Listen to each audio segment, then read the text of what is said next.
Hi, welcome back to another book review.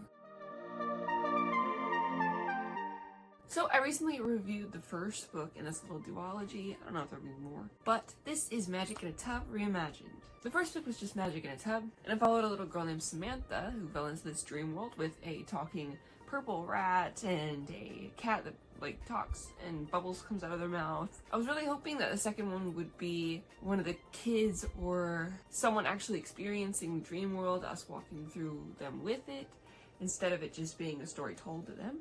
And I got my wish. I was really glad to see that that was the case. Let me go ahead and read you the summary. Yes, I got my iPad out because my Kindle's over there. I don't feel like grabbing it. Good girl, Piggy. Good girl. So like I said, this is Magic in a Tub Reimagined by Christopher Dodson. Step into a world where lines between reality and dreams blur, and every challenge is met with a touch of magic. Feeling overwhelmed and desperate for escape, Carter finds himself transported into a magical dream realm where ordinary forces become extraordinary. Here he encounters fantastical beings and makes new friends who not only aid him in this enchanting world, but also provide him unexpected support in his reality. Guided by his newfound companions, Carter sets out on a quest to seek the Master Wizard Aquamist, the key to returning home. Along the way, he learns valuable lessons about bravery, friendship, and the power of believing in oneself. This thrilling tale seamlessly blends real-life challenges with the wonder of fantasy, capturing the imagination and hearts of middle-grade readers everywhere.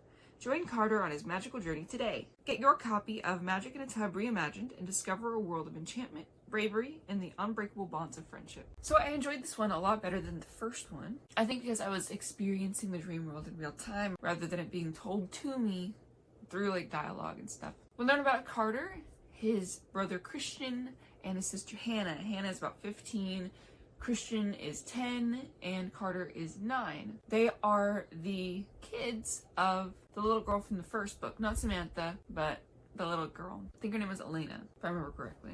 Oh, well, but always come to join me. We get some exposition with him and the family.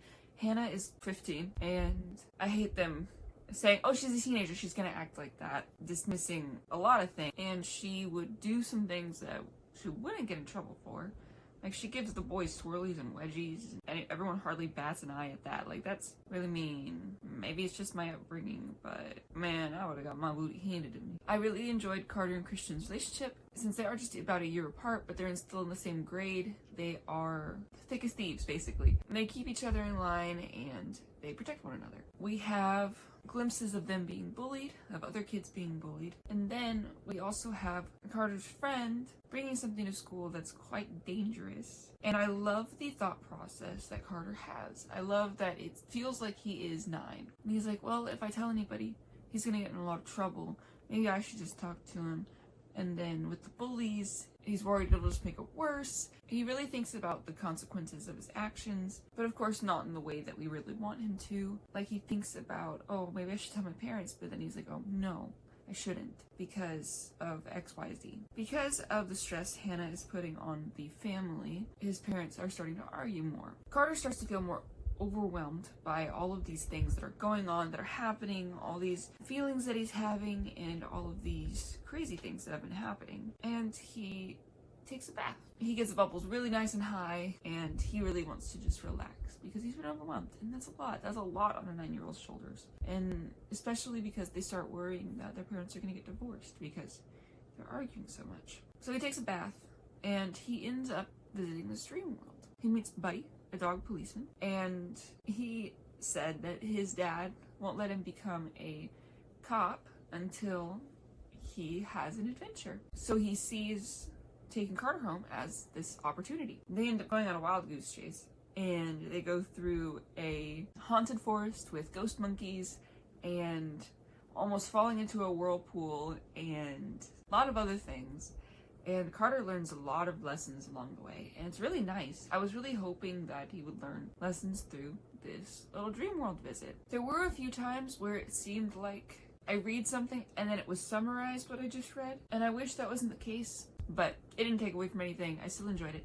This is actually quite perfect for middle school readers or younger readers. Of course, I'm a strong believer in parents should probably check out what their kids are reading before the kids read it. So if you're a parent looking for a book for your kid, this is a good one. You can definitely read it beforehand. It's it's not a long book, and it's quite fun and cute to read. I did enjoy it.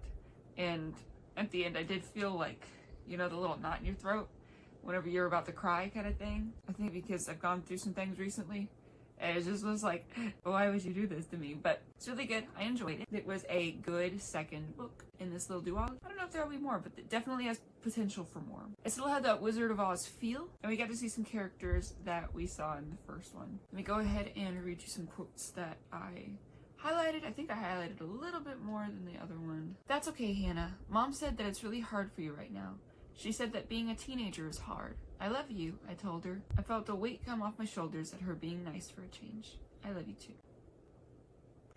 What do you think you should do about it all? Worry about a situation that might not even happen? Or try and take your mind off it? You shouldn't waste energy worrying about what you cannot control. Instead, just try to make your life better over things you can control. He may still not be the best person to trust in an emergency, but I was beginning to realize that people had their good points and their bad points. It was not a good idea to ever trust a friend completely.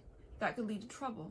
Instead, I had to be the type of person I could rely on. Any progress is better than no progress. Here's the last one. I know now that in life, it was best to make sure I didn't blindly trust anyone and to speak out when I needed to if something was concerning or bothering me. So those are the little quotes I highlighted. I hope none of them were really too spoilery. Let me read you just a little bit of the beginning. I believe that everyone has a story inside of them. I believe that stories are powerful, that they can make you laugh, they can make you cry, they can excite and entertain, and they can also make one dream, and even take you places without moving an inch. I have a story to tell, and it's not the story my great-grandmother Samantha Herod lived through, but one of my own. My name is Carter Johnston, and although what happened to me was quite some time ago, the story I have to tell is so powerful that years later, I remember every detail vividly, as if it all happened yesterday. This is a story that is both adventure and fantasy. This story is mine to tell, and I will tell it to you from the beginning, starting with setting the scene of my very normal and regular life in my very ordinary and regular world first. It's important to understand just how unremarkable my life was to begin with, before my dream world drew me in and changed my world and life forever. So read on with the knowledge that adventure is contained within these pages, and that you too will be pulled in just like I was, and carried away to a world where dreams are real and where strange creatures exist. And that is the preface, or the prologue, preface, whatever. So, if this interests you, go check it out. Magic in a Tub by Christopher Leigh Dodson. Good. It's a cute story about adventure, friendship, and a little life lessons along the way. Now I gotta move Bo out of my lap. I'll see you in the next one, if I'm ever able to move. Bo, can I move?